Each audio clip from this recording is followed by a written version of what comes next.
জয়গুরু বন্দে পুরুষোত্তমম। পরম প্রেময় শ্রী ঠাকুর অনুকূলচন্দ্র একদিন ভক্ত দাদা সেই ননীগোপাল চক্রবর্তী তাকে বলছেন, তুই খিচুড়ি রাঁধতে পারিস? তখন ননীগোপাল দা বলছেন, হ্যাঁ পারি ঠাকুর। তখন বলছে, ঠিক আছে, আমি রেঁধে করে দেবো। তখন বলছে, তো কিন্তু এটা কিন্তু সেই খিচুড়ি নয়, শোন কি বলি, এটা হচ্ছে 5 রকম ডালের খিচুড়ি, চালের কিন্তু নয়। তখন ননীগোপাল চক্রবর্তীদা বলছেন, ও তাই? তখন বলছে, তুই কোনোদিন করেছিস এই খিচুড়ি? বলছে না। তাহলে কি করে করবি? আর তখন ননীগোপাল চক্রবর্তীদা বলছি, আমি যে কোনো মায়েদের কাছ থেকে জেনে নেব ঠাকুর। তখন শ্রী ঠাকুর বলছেন, শোন, এখানে আয়, কাছে আয়, এখানে বস, আমি তোকে বলে দিচ্ছি কি করে করতে হবে 5 রকম ডাল দিয়ে খিচুড়ি। দেখ, 5 রকম ডাল সমান পরিমাণে নিবি, সমানভাবে নিবি, সমান ভাগে নেয়ার পর সেই মুগ ডালটাকে ভালো করে ভেজে নিবি।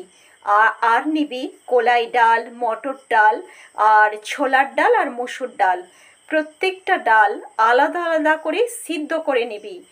জল মরে যাবে, সিদ্ধ হবে কিন্তু গলে যাবে না, এমনভাবে সিদ্ধ করতে হবে ও জল দিতে হবে। তারপর সেই কড়াইতে তেল অর্ধেকটা দিবি, আর অর্ধেকটা দিবি ঘি।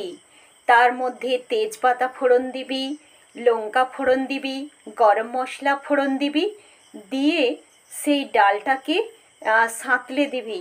কিন্তু কখনোই যেন খুব গলে ঘেঁটে না যায়, সব যেন সেই যেমন নরম পোলাও হয় সেই রকম নরম পোলাওর মতো হবে।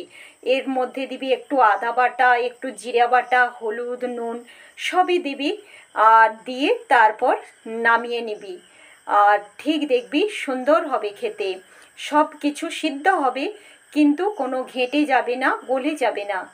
বলেই পরম প্রেময় শ্রী ঠাকুর বলছেন যে, আর এর সাথে দই টই দিয়ে যেমন তুই করিস, আর একটু করিস, আলুর দম করিস, তাহলে খেতে খুব ভালো লাগবে না কি রে? তখন ননীগোপাল চক্রবর্তীদা বলছেন, হ্যাঁ ঠাকুর, ভালো লাগবে। তারপরে শ্রী ঠাকুর বলছেন, আর একটু ওর সাথে পাট ভাজা করিস। আর ও সেই ওই পাট ভাজা করার সময় সেই বেসমের মধ্যে একটু তিলও দিস, তাহলে কিন্তু খেতে খুব ভালো হবে। তখন ননীগোপাল চক্রবর্তী দাস সব শুনে নিলেন, নিয়ে বললেন, ঠিক আছে ঠাকুর, আমি এইভাবেই করব।